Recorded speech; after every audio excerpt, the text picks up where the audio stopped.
तो बहुत ही पावन समय है। तो अद्वैताचार्य नाम ही बड़ा सुंदर है, अद्वैत।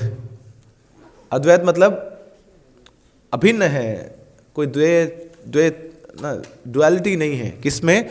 इनमें और हरि में। तो साक्षात हरि ही है। और साथ में कौन है? आचार्य हैं। आचार्य क्यों हैं? क्योंकि भक्ति देने आए हैं, भक्ति सिखाने आए हैं, भक्ति का प्रचार करने के लिए आए हैं, इसलिए इनका नाम है अद्वैत आचार्य। तो साक्षात महाविष्णु और सदाशिव के मिलित अवतार हैं, मिलन अवतार हैं। तो आइडेंटिटी क्या है, तत्व क्या है? तो महाविष्णु भी हैं और साथ में सदाशिव भी हैं। तो देखिए, कोई भी चीज बनानी है तो उसके दो कारण होते हैं। पहला होता है निमित्त कारण। जैसे मिट्टी का घड़ा बनाया, तो मिट्टी का घड़ा बनाने का कारण क्या है? कौन कारण है? कुम्हार कारण है, जिसने उसको बनाया।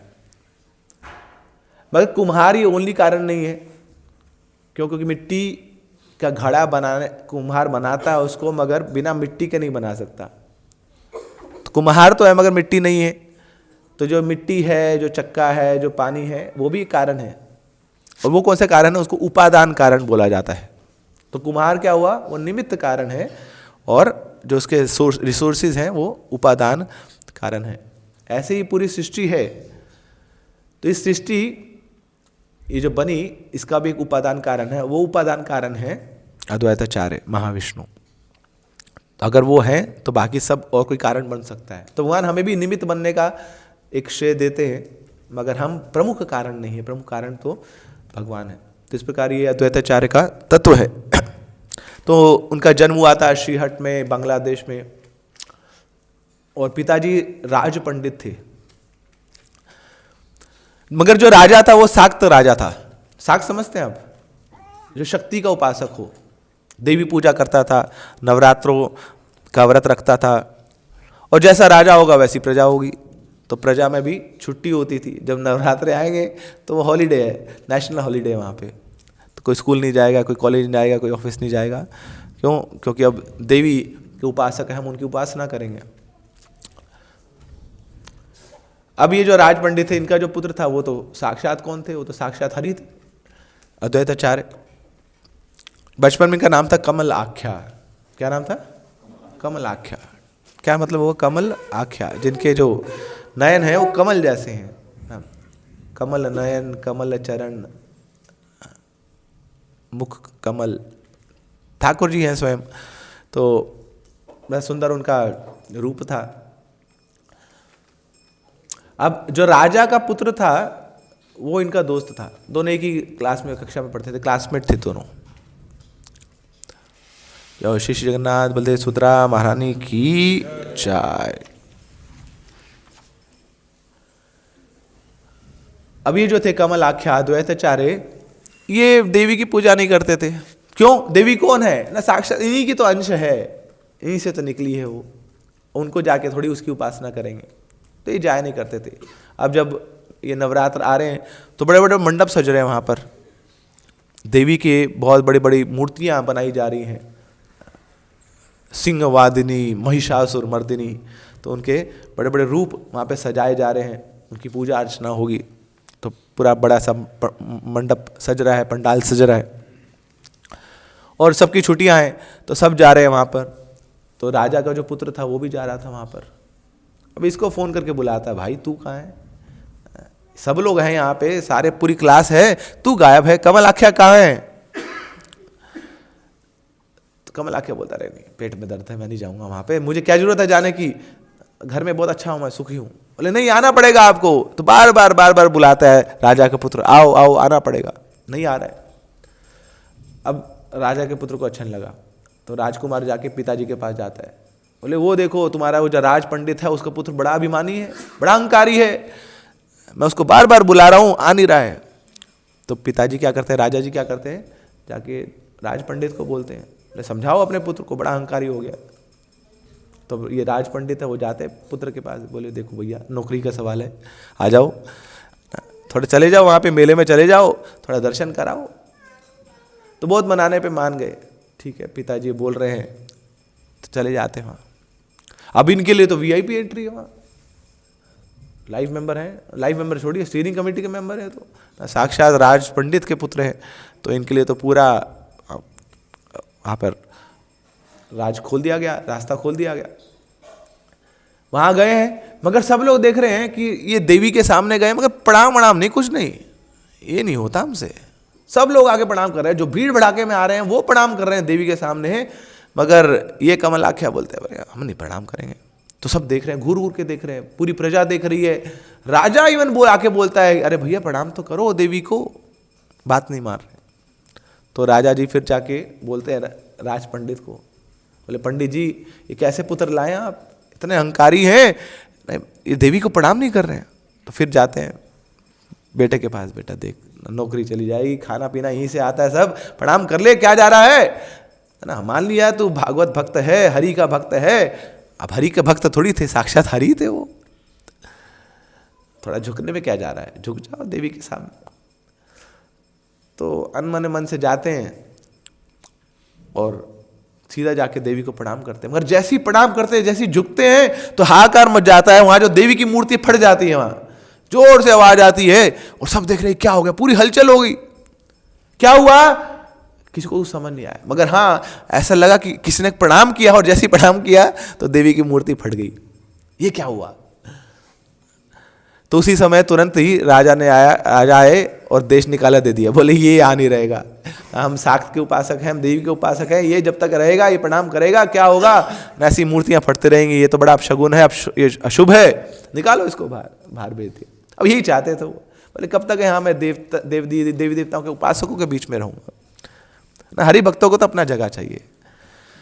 बोले सोसाइटी से हट, ये जो इस्कॉन मंदिर है यहाँ पे आनंद है, यहाँ पे ठाकुर जी की एक्सक्लूसिवली पूजा होती है, यहाँ कोई और डिस्ट्रैक्शन नहीं है, कोई और हेतु नहीं है, कोई और मोटिव नहीं है, unconditional unmotivated loving devotional service का ना बड़ा ही सुंदर प्लेटफॉर्म है हमारा मंदिर। व्यवसात्मिका बुद्धि से कृष्ण की पूजा अर्चना सेवा पूजा कर सकते हैं यहाँ पे।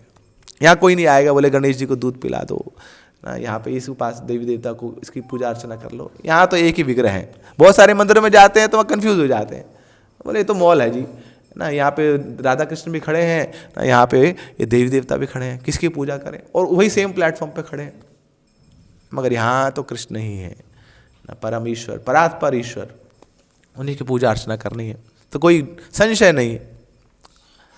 तब उनको मौका मिल गया तो निकल पड़े वहाँ से। कहाँ चले गए, शांतिपुर में चले गए, गंगा के तट पर शांतिपुर में, वहाँ पे निवास करने लग गए नवद्वीप में। तो मगर वहां गए तो वहां भी देखा कि आसपास सब जगह साक्ती है, जगह तो बदल गई मगर जो भावना है वो नहीं बदली। यहाँ पे भी देवी के उपासक हैं, हर जगह कृष्ण की कोई पूजा ही नहीं कर रहा है, सब देवी देवताओं की पूजा कर रहे हैं। तब ये जान गए, अद्वैताचार्य जान गए ऐसे काम नहीं बनेगा ना, सर को बुलाना पड़ेगा, जो सुप्रीम सर हैं वो आएंगे, उनको डंडा लगाएंगे तभी कुछ होगा। अरे ये लोग शास्त्र तो पढ़ते हैं मगर शास्त्र पता किस लिए पढ़ते हैं, आपस में तर्क वितर्क करने के लिए, आर्गुमेंट करने के लिए, वाद विवाद करने के लिए शास्त्रों का अध्ययन हो रहा है। शास्त्रों का अध्ययन का मूल जो उद्देश्य होना चाहिए वो है कि हृदय में भगवान के प्रति सेवा की भावना जागृत हो, हम उनके प्रति उदार भावना से वहाँ पे पहुँचें, विनीत भावना से उनकी सेवा में पहुँचें, ये है शास्त्र अध्ययन का उद्देश्य। मगर ये क्या हो रहा है, इनका तो अहंकार और बढ़ रहा है, शास्त्रों को पढ़ लिया तो अभी लग रहे हैं, इनको लग रहा है कि पता नहीं कौन से 7वें आसमान पर है, तो प्रभु आइए आपको आना पड़ेगा। तो अद्वैताचार्य खुद तो शास्त्र पढ़ते ही थे ना, पठन पाठन यजन याजन यही कार्य है ब्राह्मण का, और क्या करेगा वो, तो पढ़ते पढ़ाते थे ना, तो शास्त्र पढ़ रहे थे। तो एक श्लोक पे उनकी नजर पहुंची।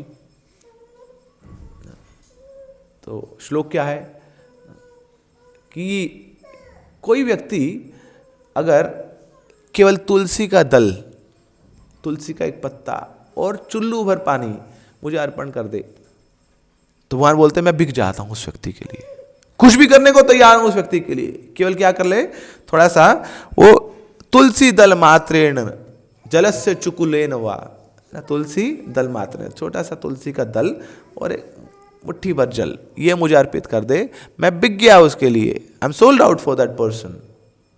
जब ये सुना, ये पढ़ा अद्वैताचार्य ने, तो बैठ गए गंगा के तट पर, तो गंगा का जल लिया, तुलसी का दल लिया और शालिग्राम को ऑफर करने लगे, अर्पित करने लगे, और जोर जोर से हुंकार भरते हैं, गौरांगा गौरांगा गौरांगा। तो जोर से हुंकार भरते हुए महाप्रभु को बुलाते हैं। अब महाप्रभु वहां बैठे, अपने भगवान बैठे हैं कृष्ण अपने लोक में। बोले ये क्या, कहां से पुकार आ रही है? ऐसे लग रहा है शिव जी की पुकार है ना। शिव जी जब तांडव करते हैं तो ऐसे हुंकार भरते हैं और जोर जोर से वहां निकालते हैं, और साक्षात हाँ ये तो सदाशिव ही हैं, ये पुकार कर रहे हैं मुझे, मगर अभी तो टाइम नहीं हुआ मेरे आने का। बोले नहीं, अब भक्त पुकार रहे हैं तो आना पड़ेगा। तो सबको छोड़ छाड़ के भगवान यहाँ पर प्राकट्य करते हैं। शिवरंग महाप्रभु की। अब महाप्रभु के आने से पहले ही आ गए थे अद्वैताचार्य, 60 साल पहले। ये भक्त का भाव है कि जब ठाकुर जी की सेवा हो तो उससे पहले मुझे पहुंचना है। गुरु जी जब आएंगे तब जाके, उसके बाद नहीं पहुंचूंगा। लोग पूछते रहते, बोले आगे क्या महाराज, आगे क्या, उसके बाद हम आएंगे यहाँ पे। अरे नहीं, हम तो दास हैं उनके, हमें पहले पहुंचना है। तो अद्वैताचार्य बहुत समय पहले ही आ गए प्रिपरेशन करने के लिए कि चैतन्य महाप्रभु आने वाले हैं। मगर ये क्या हुआ, जब महाप्रभु आए तो महाप्रभु सबको जाके बताते थे, इंट्रोड्यूस कराते थे, देखो ये है अद्वैताचार्य जिन्होंने मुझे बुलाया, इनके कारण हूं मैं यहां, मेरा अस्तित्व क्यों है, क्योंकि ये है, इन्होंने मुझे बुलाया तो मैं आया। तो अद्वैताचार्य सिर पकड़ के बैठ जाते थे, बोले ला, अरे मैं दास हूं, मैं सेवक हूं, और मेरा सम्मान कर रहे हैं, मुझे इतना आदर दे रहे हैं, ये मुझे शोभा नहीं देता। और महाप्रभु क्या करते थे, पूरी भरी सभा में जाके, जहां अद्वैताचार्य बैठे होंगे उनके सामने जाके प्रणाम करते थे उनको। तो अपनी आंखें बंद कर लेते थे अद्वैताचार्य, क्या हो रहा है, ये तो कितना अशुभ है, मेरे प्रभु मुझे प्रणाम कर रहे हैं। अरे जो दास होता है वो प्रभु को प्रणाम करता है, दास की स्थिति तो ये है प्रभु के चरणों में, मगर ये हो क्या रहा है, ये प्रभु मुझे प्रणाम कर रहे हैं। तो हमेशा कुछ ना कुछ विचार करते रहते थे, देखो मैं प्रूव करके रहूंगा, मैं पूरे जगत को बता के रहूंगा कि ये मेरे प्रभु हैं, कैसे इनके प्रभुत्व का प्रदर्शन करूंगा। तो प्रभु क्या करता है, जो मालिक है वो क्या करता है, कई बार अपने दास को डांट भी देता है। बोले जब ये मुझे डांटेंगे तो सब लोग समझ जाएंगे कि देखो मैं इनका दास हूं और ये मेरे प्रभु हैं। तो विचार करें क्या करूं ऐसा। बोले देखो हाँ, महाप्रभु को भक्ति बहुत प्रिय है, ये भक्ति का प्रचार करने के लिए आए हैं, राग मार्ग भक्ति लोके करिते प्रचार, भक्ति का प्रचार करने के लिए आए हैं। तो मैं क्या कर जाता हूं, दूसरी पार्टी में चला जाता हूं ना, मैं भक्ति की निंदा करना शुरू कर देता हूं, तो निश्चित रूप से मुझे डांटेंगे। तो क्या करने लगे अब अद्वैताचार्य, वो टीचर थे, पढ़ाते थे, पंडित है ना, तो पंडित क्या करता है, पठन पाठन यजन याजन दान प्रतिग्रह, तो ब्राह्मण है तो हृदय में जो ज्ञान है वो देते, जो भक्ति है वो देते थे। तो भक्ति का पहले प्रचार किया करते थे, मगर अब तो दूसरी पार्टी में चले गए। तो अब क्या किए, अब किताब ले आए योग वशिष्ठ की, बोले आओ बच्चों तुम्हें सिखाएं, ज्ञान का मार्ग सिखाते हैं, बहुत होगी भक्ति, अब तुम्हें ज्ञान पढ़ाते हैं हम। तो अलग अलग ज्ञान के जो मार्ग हैं, जो विधि हैं, वो पढ़ा रहे हैं। तो ये बात पहुंच गई महाप्रभु के पास। महाप्रभु बोले अद्वैत ना, ये तो मेरा मेन प्रचारक हुआ करता था ना, मेन लीडर है और वो ऐसा प्रचार कर रहा है, वो दुष्प्रचार कर रहा है, वो कुप्रचार कर रहा है। तो महाप्रभु को सहन नहीं हुआ। सोचिए ना, मंदिर में कोई नया भक्त आए और वो कहीं किसी गलत कार्यों में लिप्त हो जाए, तो कोई बहुत ज्यादा उसमें उसका दुष्परिणाम नहीं है। क्यों? क्योंकि बेचारा पहले ही माया में था। कहीं बोलते गिर गया, अरे गिर कहां से गया, वो पहले ही गिरा हुआ है। गिरता तो वह जो ऊपर उठता है, जो ऊपर बैठा है उसको गिरने का डर है, जो नीचे बैठा है वो क्या गिरेगा, बेचारा पहले ही गिरा हुआ है। तो ऐसी जो लीडर है ना, जिसने सेवा का जो रिस्पॉन्सिबिलिटी अपने कंधों पे संभाला है, तो उसके क्रियाकलाप बड़े महत्वपूर्ण है। क्या कर रहा है, क्या नहीं कर रहा है, वो देखा जाता है, वॉच किया जाता है। और उसमें अगर कुछ भी त्रुटि मिले, हल्की सी भी त्रुटि मिले, तो फिर ना उसको वैसे ही कॉन्सिक्वेंसेस झेलने भी पड़ते हैं। तो यहाँ महाप्रभु ने देखा कि वो अद्वैत जो इतना भक्ति से प्रेम किया करता था, भक्ति का प्रचार किया करता था, आज वो ज्ञान मार्गी बन गया है। और ज्ञान का प्रचार कर रहा है। तो जैसे ये सुना तो ऐसे लगा वज्रपात हुआ महाप्रभु के हृदय में, तुरंत दौड़े दौड़े गए। अब वहां जा रहे हैं महाप्रभु अद्वैताचार्य के पास, बहुत क्रोध में है, बहुत गुस्से में, आंखें लाल है पूरी, अभी बता दूंगा उसको, ये अद्वैत समझता क्या आपने आपको, अभी दिखाता हूं उसको। तो रास्ते में गए तो लंबा रास्ता था, तो वहां पहुंचे तो एक सन्यासी का घर मिला रास्ते में। तो महाप्रभु के साथ जो और उनके पार्षद थे उन्होंने बोला, महाप्रभु थोड़ा प्रसाद ले लीजिए, गुस्सा अच्छा है मगर गुस्से में प्रसाद खाना छोड़ देना ये अच्छा नहीं है, गुस्सा करिए आप ना मगर शरीर का भी थोड़ा ध्यान रखिए, तो आइए थोड़ा प्रसाद ले लीजिए। तो सन्यासी के घर में गए, वहां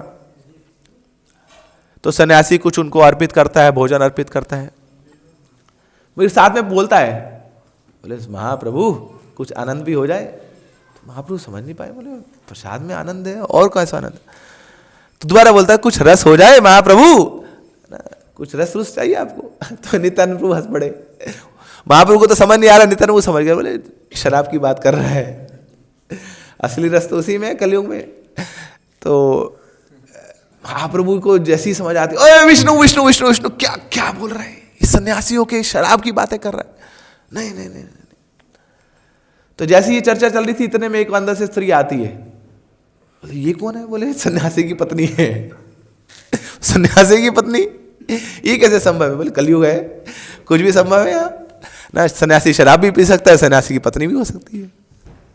तो हमारे आचार्य बताते हैं, देखिए महाप्रभु क्या है, नमो महावदन्याय, वो इतने वदन्याय हैं, इतने करुणामय हैं कि ऐसे दुराचारी, ऐसे गंदे लोग जो सन्यासी का चोला पहन लेते हैं, उस मन में हृदय में फिर काम विषय वासना बनी रहती है, शराब पीते हैं, स्त्रियों को साथ रखते हैं, ऐसे दुष्प्रचारी दुराचारी सन्यासियों के घर में जाने के लिए भी महाप्रभु तैयार हैं,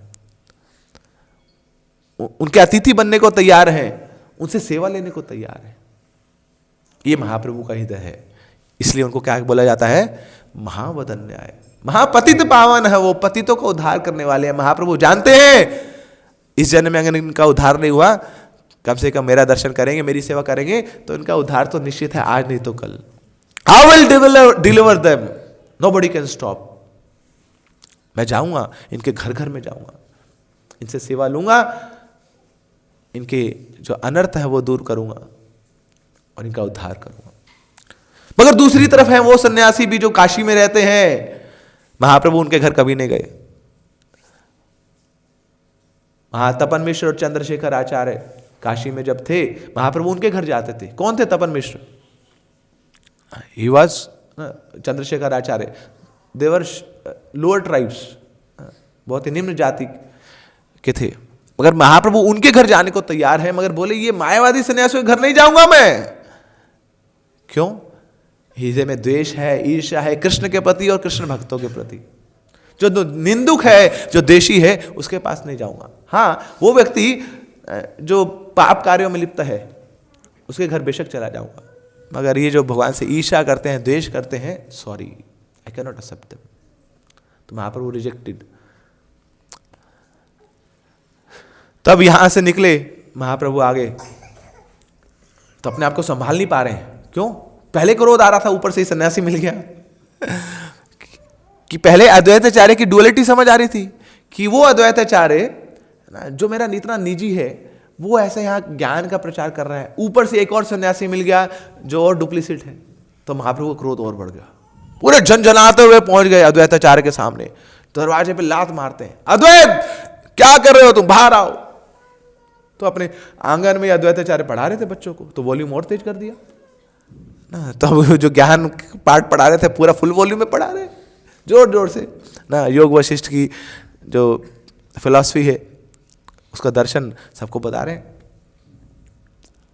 तो महाप्रभु ये देख के इतने क्रोधित हो गए, बोले अद्वैत क्या कर रहे हो तुम, तुमसे ये अपेक्षा नहीं थी मेरी मुझे।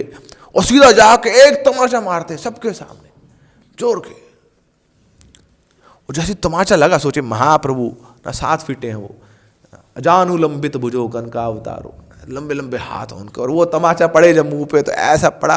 अद्वैताचार्य वैसे ही बूढ़े हैं उस समय, तो सीधा नीचे जाके गिरने लगे। तो अपने आप को संभालते हैं, और महाप्रभु क्या करता है, उनकी दाढ़ी पकड़ के नीचे गिर देते, वो सब बोला अरे कुछ बूढ़े बड़े का तो सम्मान करो, बेचारा पंडित है, ब्राह्मण है, क्या कर रहे हो उसके साथ।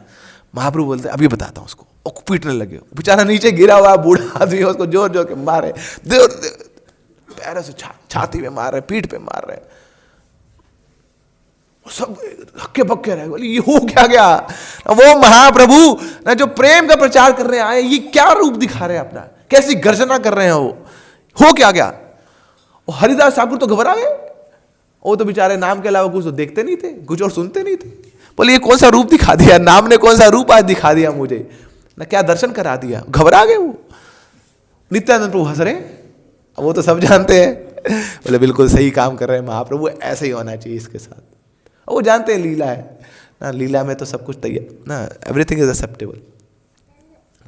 दो भाई ना, एक राम बन जाता है और एक रावण बन जाता है, ड्रामा करते हैं स्टेज पे जाके। तो भाई भाई ना एक दूसरे को मार रहे हैं, तो सब लोग अरे देखो मार दिया भाई ने मार दिया। अरे कुछ नहीं मारा भैया, ड्रामा है। बाद में जाके एक ही थाली में खाएंगे दोनों। तो नित्यानंद प्रभु जानते हैं, बोले लीला चल रही है, ड्रामा चल रहा है। मगर उधर अद्वैताचार्य की पत्नी, वो सोचे कि बोलूं क्या, एक तरफ महाप्रभु एक तरफ मेरे पति हैं, किसके प्रति अपराध करूं मैं, समझ नहीं पा रही है। तो शांत रही है, मगर बहुत घबरा गई, नहीं ऐसे क्यों गर्जना कर रहे हैं, क्या कर दिया मेरे पति ने ऐसा।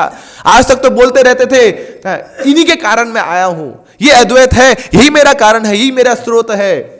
मगर आज ये क्या हुआ ना, उन्हीं अद्वैताचार्य पे ऐसा क्रोध कर दिया ना, मार पीट के इतना बुरा हाल कर दिया, बेचारा जमीन पे पड़ा है, लहू निकलने को तैयार है, करा रहा है, और पीटे जा रहे हैं। मगर हुआ क्या, सब लोग एकदम चकित हैं, और इतने में वो व्यक्ति जो गिरा पड़ा है नीचे जोर जोर उठ जाता है और जोर जोर के डांस कर रहा है, नृत्य कर रहा है। बोले आज कृपा मिल गई, इसी दिन का इंतजार था, कब से मैं सोच रहा था, ये जो मेरे प्रभु है ना, ये मुझे अपना दास माने। आज इन्होंने जता दिया, पूरे जगत को बता दिया कि अद्वैत उनका दास है। मैं तो उनके चरणों में रहता हूं ना, आज उन्होंने असली कृपा करी है। वो प्रेम नहीं है जहां पे मीठी बातें होती हैं, प्रेम तो वो है ना जहां पे डांट भी होती है, जहां पे करेक्ट किया जाता है अपना मान के, वो प्रेम है। तो आज महाप्रभु ने प्रूव किया कि मैं उनका असली प्रेमी भक्त हूं। आज उन्होंने मुझे डांटा, मुझे पीटा, और जब महाप्रभु ने देखा तो महाप्रभु की आंखों से आंसू बहने लगे। He was so embarrassed. बोले अद्वैत, मैं आज भी हार गया, मैं अपने भक्तों से हारता रहा हूं और मैं आज भी हार गया, नहीं जीत पाऊंगा अपने भक्तों से। हम भक्त पराधीनो ही स्वतंत्र द्विजा, साधु भी ग्रस्त हृदय भक्ते भक्ते जना प्रिया। हम भक्त पराधीनो, मैं तो भक्तों के हमेशा अधीन ही रहा हूं, मैं जान गया हूं ये मेरी स्थिति है। सब लोग बोलते हैं मैं परात परीश्वर हूं, मैं अखंड हूं, अभेद हूं, अछेद हूं, कुछ नहीं हूं मैं। I am just a servant of my devotees, that is my identity, that is my position. और ये भक्त क्या करते हैं, मुझे अपने चरणों में नहीं रखते। जो दास होता है, जो मालिक होता है, वो अपने दास को चरणों में रखता है, मगर मेरे भक्त ऐसे हैं मुझे अपने हृदय का राजा बना के रखते हैं, तो मुझे अपने हृदय में कैद करके रखते हैं। तो ये मेरा हाल है, मगर मैं बंधा हुआ हूं, उनके प्रेम रूपी रज्जू से मैं बंधा हुआ हूं, अपने हृदय में मुझे ग्रस्त करके रखते हैं। तो अद्वैताचार्य बड़े प्रसन्न हैं, महाप्रभु इसी दिन का इंतजार था, आज आपने कृपा दे दी, पूर्ण कृपा दे दी। अब तक तो कृपा देते थे मगर अपूर्ण कृपा देते थे, आज मुझे पूर्ण कृपा मिली है। आपने मुझे अपना बताया है, अपना माना है, पूरे जगत को प्रदर्शित किया है कि मैं आपका दास हूं। तो आचार्य बताते हैं देखो ये होते हैं असली भक्त, ये है जो असली गौड़िया वैष्णव, जो मान सम्मान के पीछे नहीं भागता है, जिसको मान सम्मान की भूख नहीं है, जिसको लाभ पूजा प्रतिष्ठा की इच्छा नहीं है, थूकता है उसके ऊपर। बोले ठाकुर जी के लिए कुछ भी करने को तैयार हो, ये मान सम्मान को छोड़ने को तैयार हो, और ये मान सम्मान तो प्रभु का है। तो इसलिए कभी भी जब मान सम्मान मिले तो उसको पचाना नहीं चाहिए, we should not digest it, है ना, we should just spit it out. कैसे spit it out? by glorifying those personalities by whom efforts we are here. उन भक्तों की कृपा के कारण, जिनके कारण हम हैं यहाँ पे, उनको वो मान सम्मान पुनः से लौटाना चाहिए। तो कोई भी हमें ग्लोरीफाई करे तो क्या करना चाहिए? हाँ, उस समय रोकना नहीं चाहिए, सुन लीजिए, मगर साथ में बोलना चाहिए हाँ, अगर आगे कुछ गुण आपको दिख रहे हैं मुझ में तो केवल और केवल मेरे गुरुदेव की कृपा है, शिला प्रभुपाद की कृपा है। मगर अभी भी मुझे डाउट लग रहा है जो आपने बोला है, मगर प्रार्थना कीजिए कि ये बात कभी सच हो, कि ऐसे गुण मेरे अंदर आए ताकि मैं अपने गुरु का नाम रोशन कर पाऊं। ऐसा नहीं कि अरे बड़ा बड़ा अच्छा बोल रहे हो, कुछ और तो बताओ हमारे बारे में, अभी तो अधूरा बताए, इनको भी माइक दीजिए, है ना, ये भी बताएंगे, इनको भी दीजिए माइक ना, सब जानते हैं हमारे बारे में, बहुत बड़े भक्त हैं। अभी पूरा ज्ञान नहीं बताया आपने हमारे बारे में, बहुत सारी लीलाएं करते हैं, बड़े सारे पास टाइम्स हमारे, धीरे धीरे करके सब बताइए, ऐसा नहीं। भक्ति सिद्धांत महाराज बोलते हैं वैष्णवेर प्रतिष्ठा शुक्रेर विष्ठा। ये जो मान सम्मान पाने की इच्छा है, this is like stool of a hog, मल है सुअर का। सुअर सोचिए क्या खाता है, खुद मल खाता है, उसका मल कैसा होगा, कितना मलिन होगा। तो ये है, इतनी मलिनता है ये मान सम्मान पाने की इच्छा में। तो वैष्णव हमेशा इससे दूर रहता है। मगर हाँ, जब किसी को मान सम्मान देने का मौका मिले तो पीछे नहीं हटता। इसलिए चैतन्य शिक्षाष्टकम में क्या बताया गया? अमानी ना मान देन कीर्तने सदारी।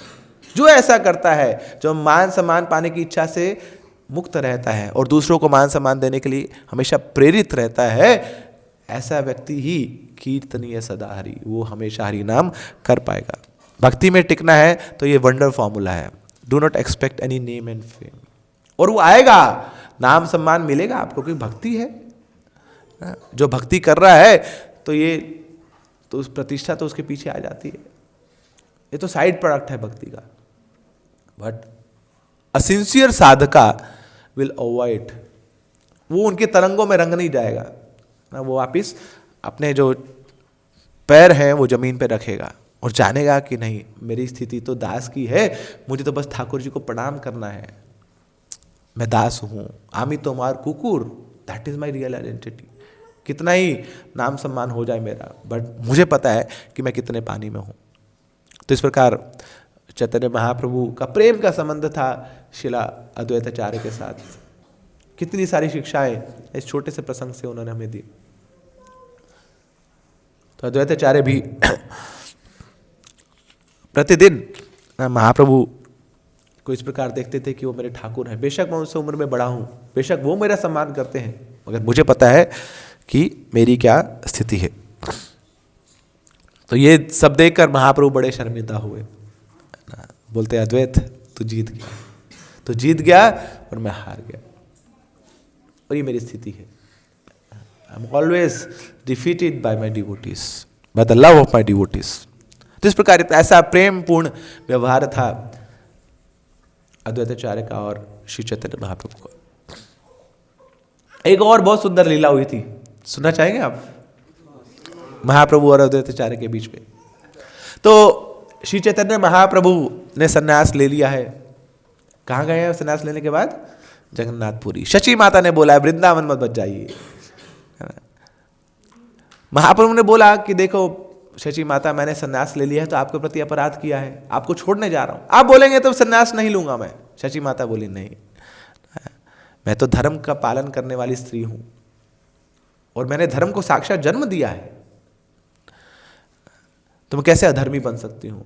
आपने सन्यास ले लिया है तो ये आपका कर्तव्य है कि अब आप घर से बाहर जाएंगे, घर को छोड़ें, मगर हाँ दूर मत जाइए, पास रहिए, बंगाल में चले जाइए, पुरी में, उड़ीसा में चले जाइए। अभी बंगाल में है, उड़ीसा चले जाइए। ये क्या है, एक ही घर के 2 कमरे हैं, आते जाते रहते लोग, बंगाल से उड़ीसा, उड़ीसा से बंगाल। तो आपका जो शुभ मंगल मुझे मिलता रहेगा, आपकी बारे में मुझे पता लगता रहेगा इन सब लोगों के माध्यम से। तो महाप्रभु तो पुरी चले गए, मगर यहाँ जितने नवद्वीप वासी हैं उन्होंने भी ठान लिया, ठीक है महाप्रभु पुरी गए हैं मगर उनको छोड़ तो नहीं देंगे, हम भी जाया करेंगे पुरी। तो हर बार जब रथ यात्रा होती थी तो सब नवद्वीप वासी जाते थे महाप्रभु से मिलने, पूरे परिवार सहित। तो ये जो जर्नी है 600 किलोमीटर की जर्नी है, तो 1 महीना लगता था, पैदल जाते थे, क्या करें। तो 1 महीना जाने में लगता था, 1 महीना आने में लगता था और 4 महीने वहां रहते थे। कितना हो गया? और 6 महीना नवद्वीप में रहते थे और उन 6 महीनों में भी सोचते रहते थे, प्रिपेयर करते रहते थे कि वहां 6 महीने जाके क्या करेंगे। तो for the entire year they were Gaur conscious, they were Gauranga conscious, Chaitanya conscious. हमेशा चिंतन चल रहा है महाप्रभु का। जब उनके साथ है वहां तो सेवा कर ही रहे हैं, आने जाने में सेवा कर रहे हैं, मगर जब यहां पे हैं, नवद्वीप में हैं, वहां पे भी चिंतन चल रहा है महाप्रभु का। तो जो नवद्वीप की स्त्रियां थी वो क्या करती थी, इन 6 महीनों में बहुत सारे व्यंजन बनाती थी, जानती थी महाप्रभु को क्या पसंद है, तो हम सब बना के लेके जाएंगे और वहां पर महाप्रभु को वो ऑफर करेंगे, उनको खिलाएंगे। तो सोचिए 600 किलोमीटर की जर्नी है, 1 महीना लगेगा और वो सारा भोजन है वो ढो के लेके जाती थी यहां से। तो खूब तपस्या करती थी, आसान नहीं है ना, हमें यहां से वहां जाना होता है ना, तो कुली कर लेते हैं हम, ट्रेन पे चढ़ना होता है, बोले इतना भारी सामान है उठा लो, ट्रेन में चढ़ना है, ट्रेन लेके जाएगी आपको इतना लंबी जर्नी, मगर उसके लिए भी कुली चाहिए। मगर यहाँ इतना सारा बोझा ढोना है, हम लेके जाएंगे, महाप्रभु को ऐसे प्रसन्न करेंगे। प्रगाढ़ प्रेमेर एई स्वभाव आचार, निज दुख विघ्नादि ना करे विचार। ये प्रगाढ़ प्रेम का स्वभाव है। जब हृदय में कृष्ण प्रीति, कृष्ण रति जागृत होती है तो फिर निज दुख विघ्न आदि का कोई विचार नहीं रहता। वो माधवेंद्रपुरी पाद भी गए थे चंदन लेने के लिए, उड़ीसा तक पहुंच गए, बंगाल तक पहुंच गए, गोवर्धन से ठाकुर जी को खुश करना है, उनको चंदन लगाना है, उनको बहुत गर्मी लग रही है।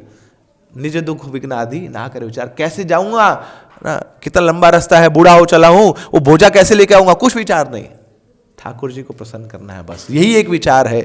और उसके लिए कितनी भी तपस्या करनी पड़े करूंगा। तपो दिव्यम पुत्र का ये न सत्वम, तपस्या ही आधार है भक्ति का, तपस्या तो करनी पड़ेगी। भक्ति के लिए नहीं करेंगे, स्वतः नहीं करेंगे तो माया तपस्या कराएगी। माया जो सो कॉल्ड मजा देती है वो फ्री में नहीं देती है।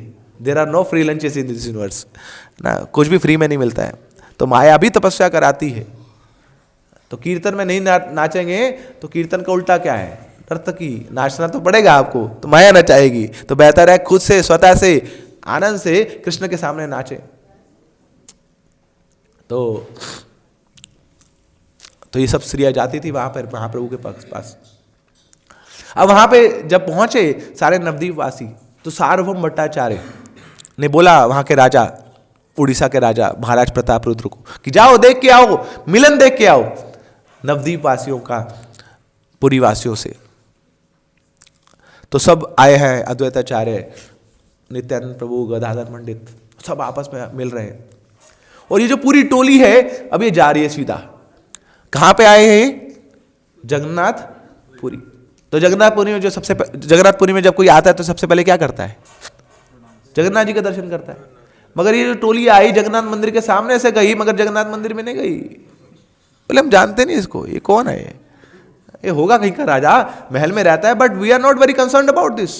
और सीधा गए, जाके गंभीरा में गए जहां पे श्री चैतन्य महाप्रभु रहते थे।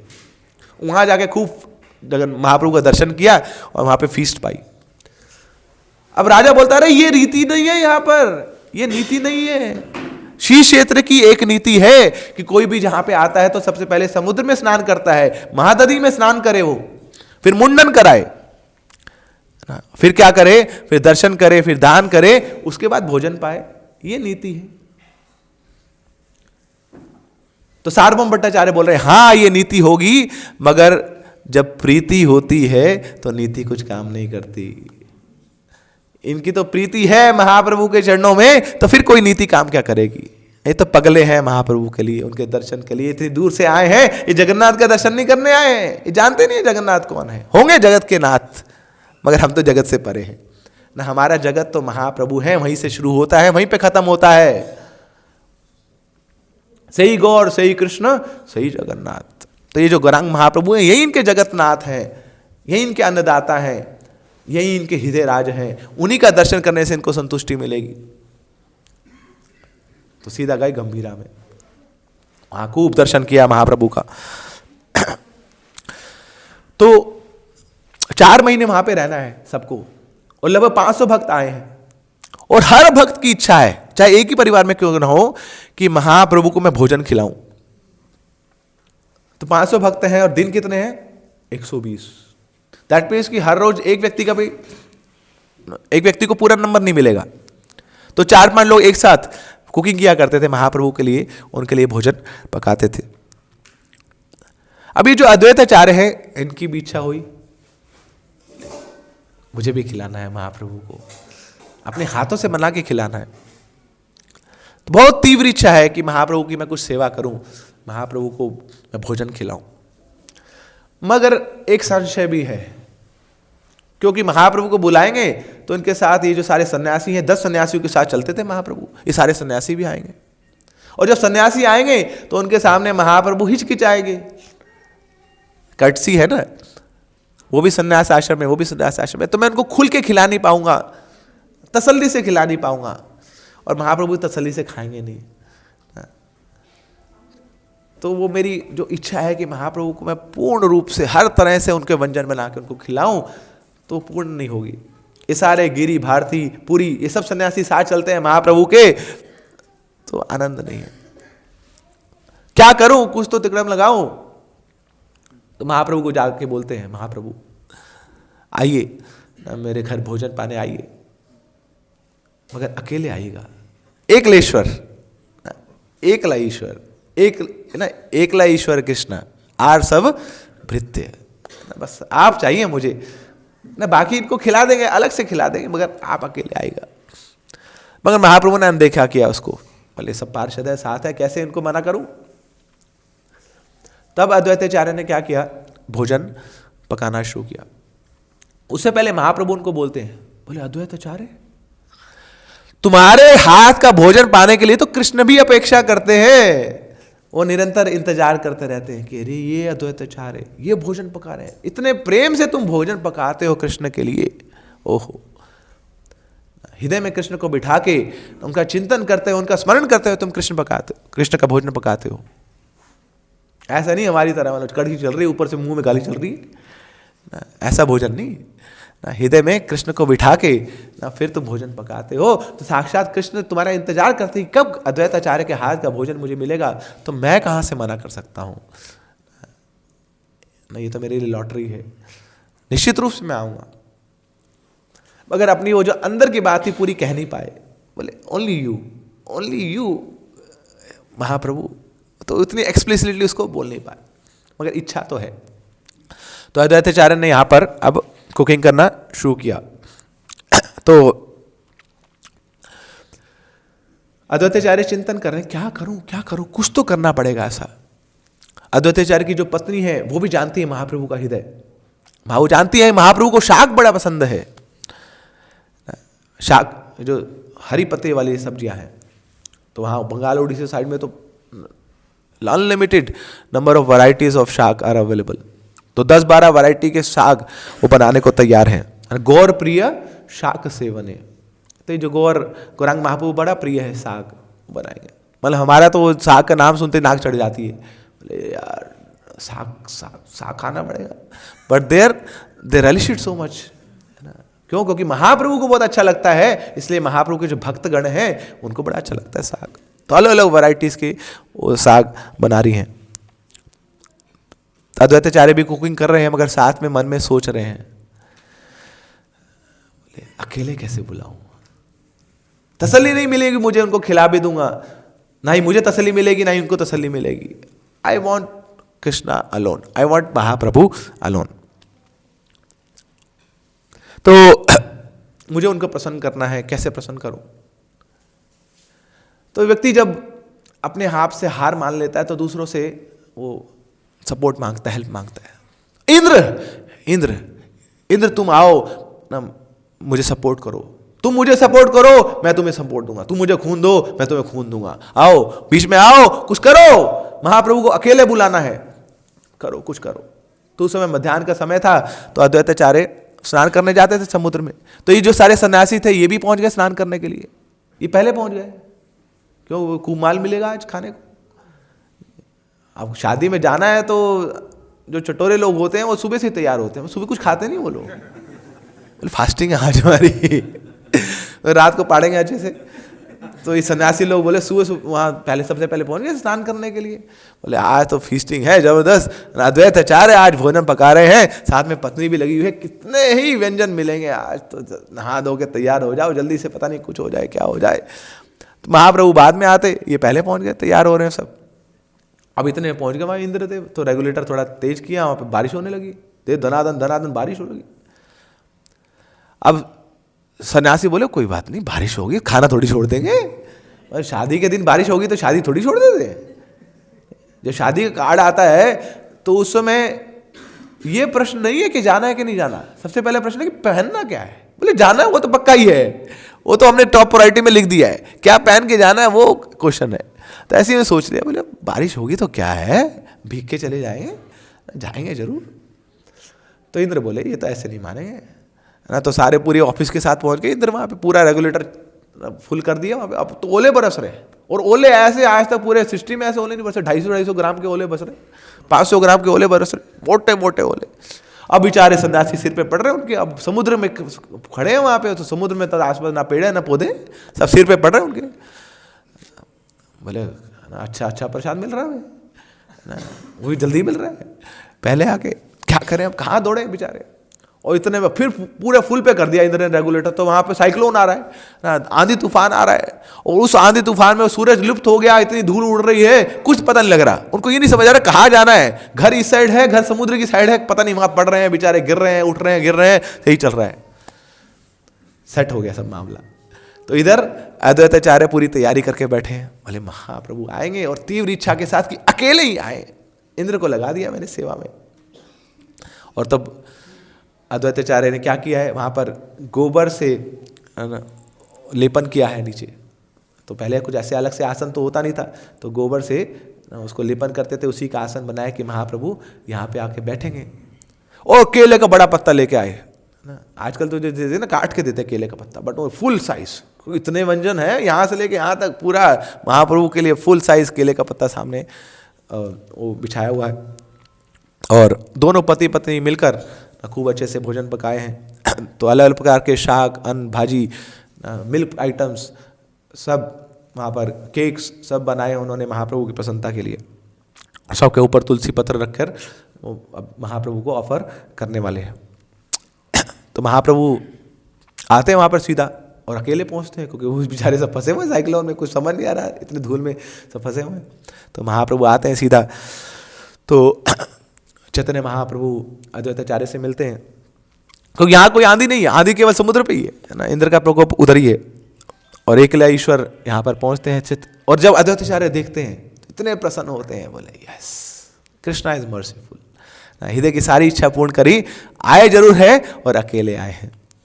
बहुत प्रसन्न होते हैं, महाप्रभु के चरणों में गिरते हैं अद्वैत आचार्य, तो उनको आसन देते हैं, उनका पद प्रक्षालन करते हैं।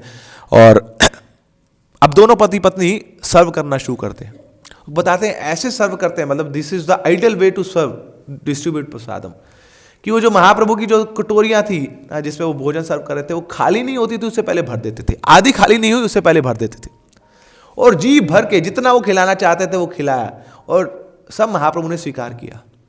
क्यों? क्योंकि महाप्रभु उसमें आइटम नहीं देख रहे हैं, महाप्रभु जान रहे हैं कि इसमें कुछ मिश्रण है, ये आइटम नहीं है, ये व्यंजन नहीं है, ये प्रेम है, और प्रेम तो जितना लिया जाए उतना कम है।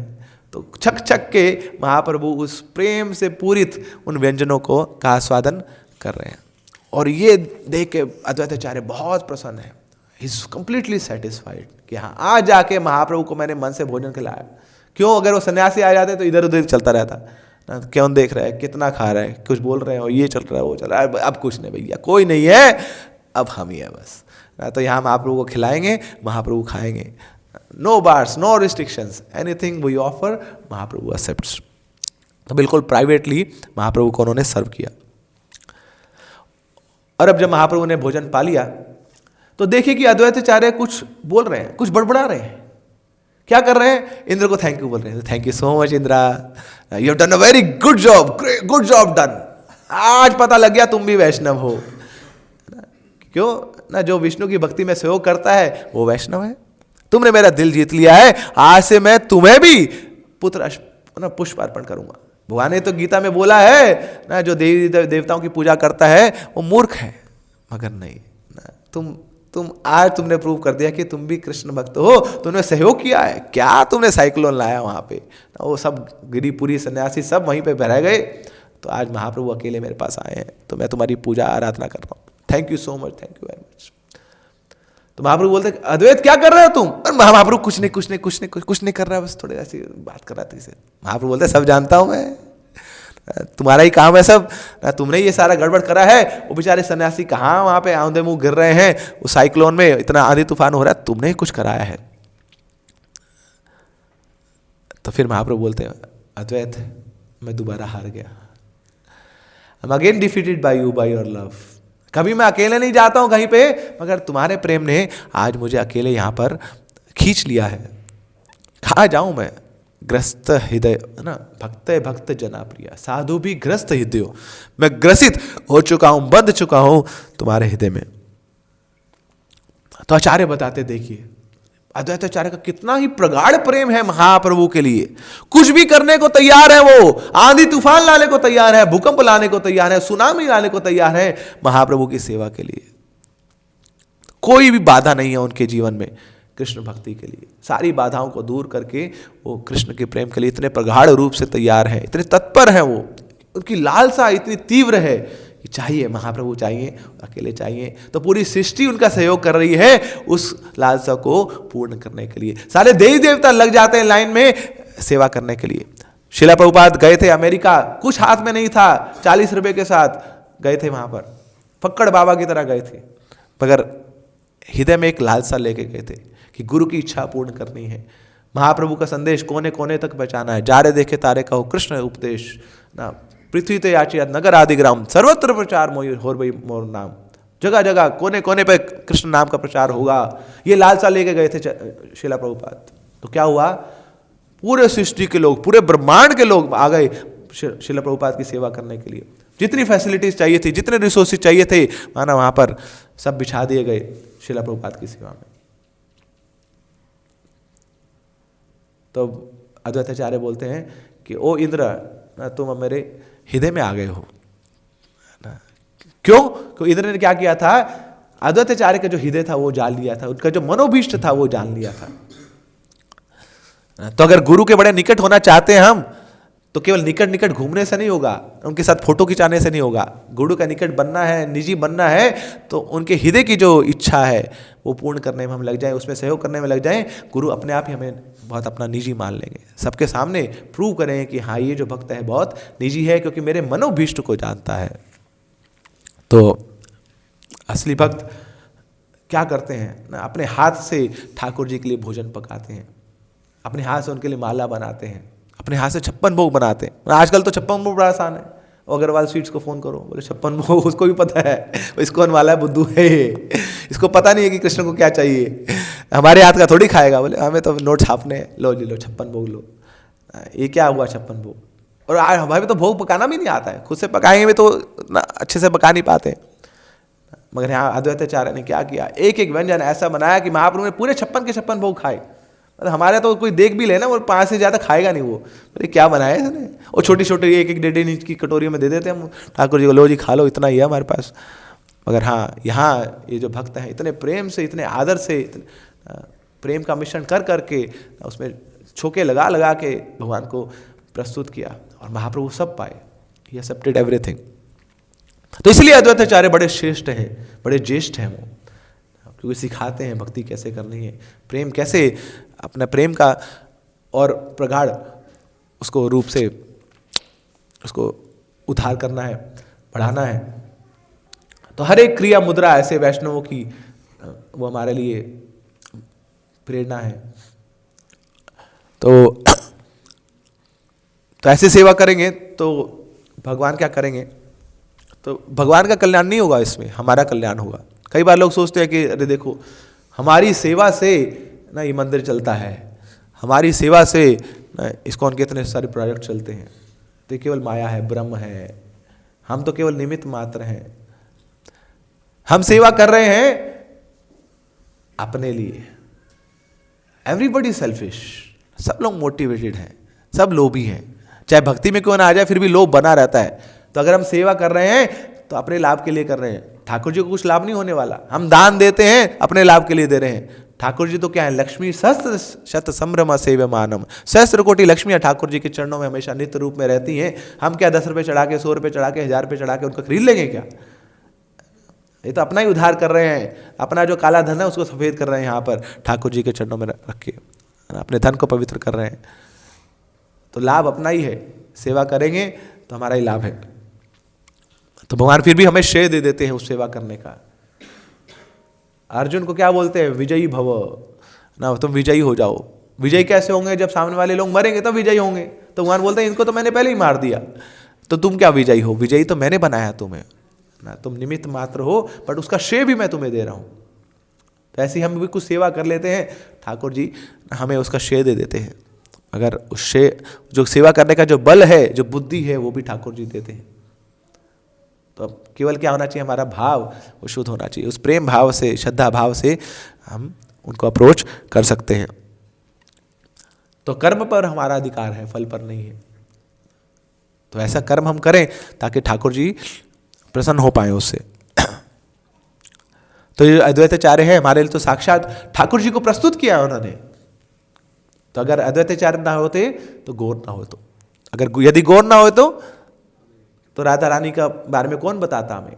मगर अगर अद्वैताचार्य ना होते तो ये गोरख महाप्रभु हमारे जीवन में ना होते। तो बहुत बड़ा कंट्रीब्यूशन है अद्वैताचार्य का हमारे इस आंदोलन में, कि साक्षात गोरख महाप्रभु को उन्होंने यहाँ पर हुंकार भर के उनको बुलाया, और साथ में अपने प्रेम भाव से कैसे उन्होंने उनको जीता, कैसे उनके साथ लीलाएं करी। तो ये भी बहुत महत्वपूर्ण है, बहुत सारी शिक्षाएं हमें देता है। तो शांतिपुर में निवास करते थे अद्वैताचार्य, बहुत बड़े पंडित थे, बहुत बड़े ज्ञानी थे, मगर उसके बावजूद हमेशा नित्य रूप में ठाकुर जी की सेवा में हमेशा रहते थे। तो आज के दिन हम प्रार्थना करें अद्वैताचार्य से कि जिस प्रकार आप इस भगवान के प्रेम को बढ़ाने के लिए उनकी सेवा में रत रहते हैं, तो प्रेम बढ़ाने का एक ही तरीका है सेवा। तो ऐसी उस सेवा में मेरा मन लगे, मैं उन सेवाओं से पीछे ना हटूं, सेवा में जो बाधाएं आती हैं उनको पार कर पाऊं, और मैं डटा रहूं, मैं लगा रहूं अपने गुरु की सेवा में, ताकि मैं भी श्री गौरांग महाप्रभु को प्रसन्न कर पाऊं। श्रील अद्वैताचार्य की, श्री गौरांग महाप्रभु की, श्री श्री पंच तत्व की, जगत गुरु शील प्रभुपाद की, Srila Advaitacharya appearance day festival की, ताई गौर प्रेमानंदे। हरे कृष्णा।